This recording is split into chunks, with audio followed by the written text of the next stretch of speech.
Well, I want to ask Mark Wright to come on up. We have several people that have volunteered, people who went on the trip that are going to share about their experience and how God worked in their life and continues to work through them as well. So Mark's going to lead us off. Mark is a nurse and put some of those skills to good use as well as just lots of other ways he was a part of the team. So Mark. Hello. Bear with me, I'm a little nervous. So it's a lot of people out there. Like Steve said, my name is Mark Wright. We've been coming to Mulberry for about 2 years now, me and my wife and my 5 kids. We love it. I first entertained the idea of going to Haiti the second trip when Steve went with Melissa and Carrie. But we had just had twins, so I didn't think it was a good idea. So this time it really worked out for me to go. I spoke to my wife before we went, and I was really worried. I've never built anything in my life.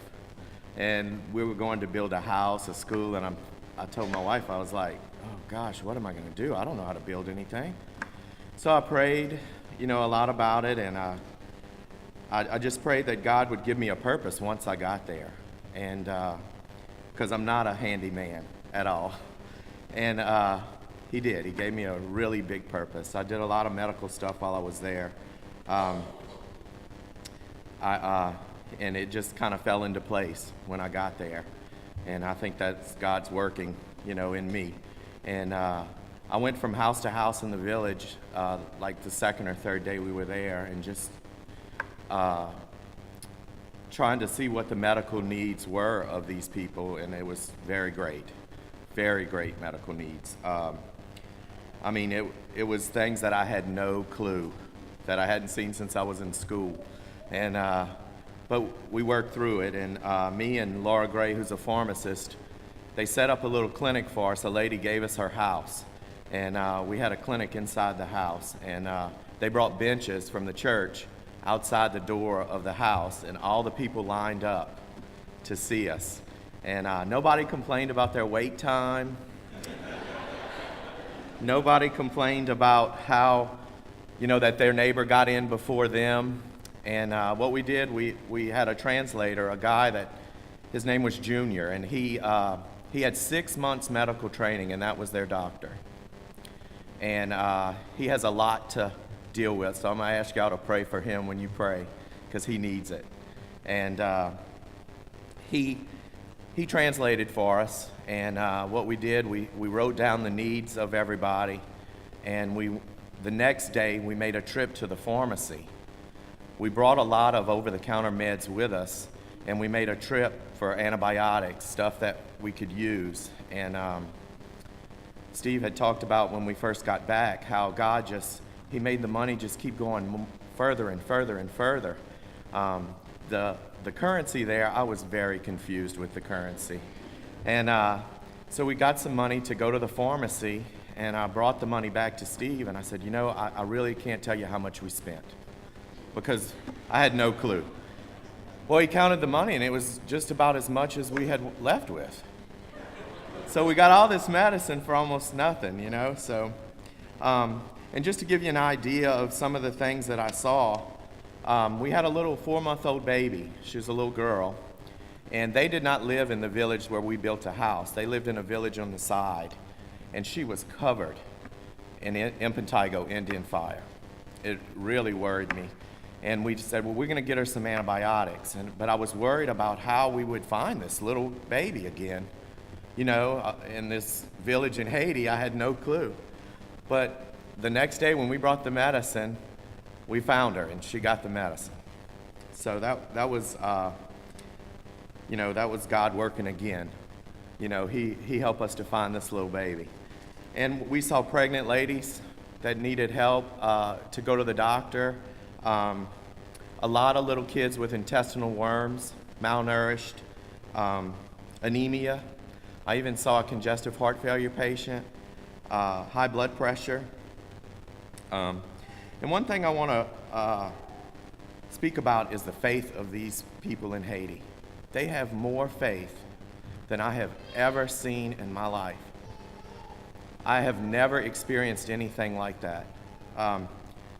I thought of myself as a pretty faithful person, but I don't hold a candle to the faith they have. We went to a prison, Paul talked about it, it was just overwhelming of what the faith they had, crammed into a cell, 40 men, and they raised their hands and praised God. I just don't know if I could do that. And I pray for that and the strength and the faith that the people of Haiti have. It's unbelievable. The children, they can't speak English, but one kid, when we went to church, the only English words he knew was, "I love Jesus." That's amazing. Going to Haiti, they told me it would be a life-changing experience, and boy, was it. It put a face and a name on poverty, hunger, sickness. You know, now when I go to bed at night, or when I go to the grocery store, or just do something with my kids, I think of these little faces that I saw for a week. And today I'm going to ask y'all just to name a few of them, that when you pray tonight or today or whenever, that you remember them too, because I promised them that I would pray for them, and I would hope that y'all would too. Just to name a few, Clifford, an 8-year-old little boy, he babysat a 2-year-old while his mother worked with the construction crew. Anytime that we gave Clifford water or food, he always gave the 2-year-old first. He carried him when he was too tired to walk. The 2-year-old that he carried that had no adult supervision's name was Angelo. I ask that you pray for him. Israel, who all of us knew, sold popsicles and brightened our days. Junior, who was their Haitian doctor. And yes, they do have a person in Haiti named Vladimir. He was in a prison with 40 other men and still praised God. So I'm going to ask you to pray for him. Shanita, I hope I'm saying it right. She was about 10 years old in a wheelchair. She was hit by falling debris during the earthquake and couldn't walk anymore. And her mother, she left with a witch doctor, I guess you would call it, so she's no longer in the village. So I'm going to ask that you pray for her too.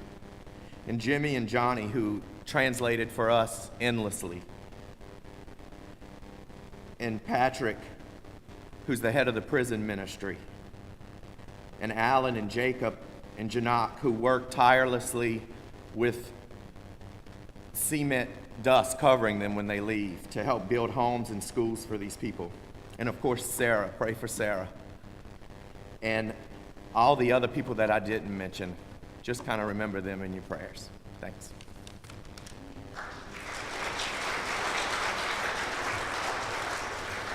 Thanks, Mark. Thanks for sharing about your experience with us and reminding us of those people. I want Hank Babin to come up now. Hank and Carrie have both been, and this was Hank's second trip back, and he's going to share a little bit, and then also we have a couple of videos that Hank has worked to put together for us this morning, and so we'll see one of those in a minute as well.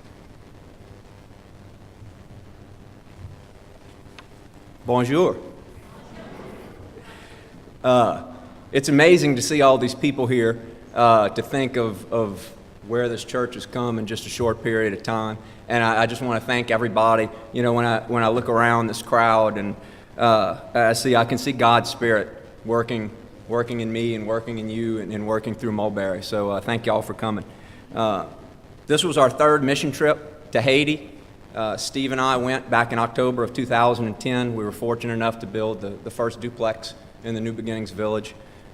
Steve, Melissa, Josh Downs, and my wife Carrie went in February of 2011, and they built the 13th duplex. And this time we had 16 people that went and built the final duplex in the New Beginnings Village. So we went from 2 to 4 to 16. And I told Kevin, the construction manager there, before I left, I said, you better build a bigger house and a new dorm if we keep up at this rate.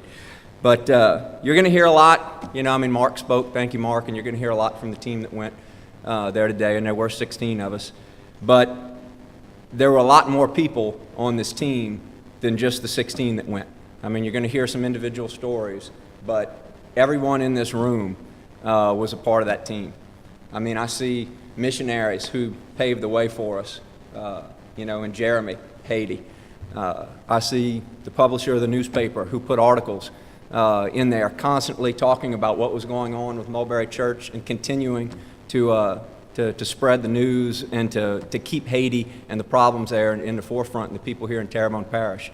I see people that donated billboards to help us raise money. I see so many people that prayed, people that made donations, people that bought things in the auction.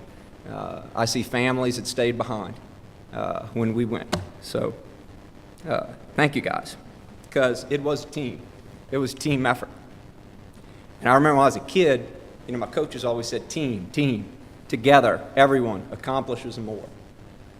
And they were kind of right. I think they left a little part off, because when I look in this room, I think it was more teaming. Together, everyone accomplishes more in God. And that's what took place. So I looked up a verse last night to try to put all this together, and it was Ephesians 2:21.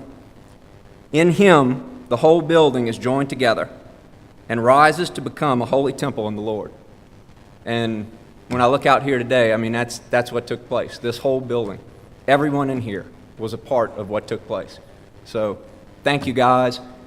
We've got some videos, and I know we've got some more people that are going to give some testimonials. But thank you from the bottom of my heart, and thank you on behalf of Mulberry Church.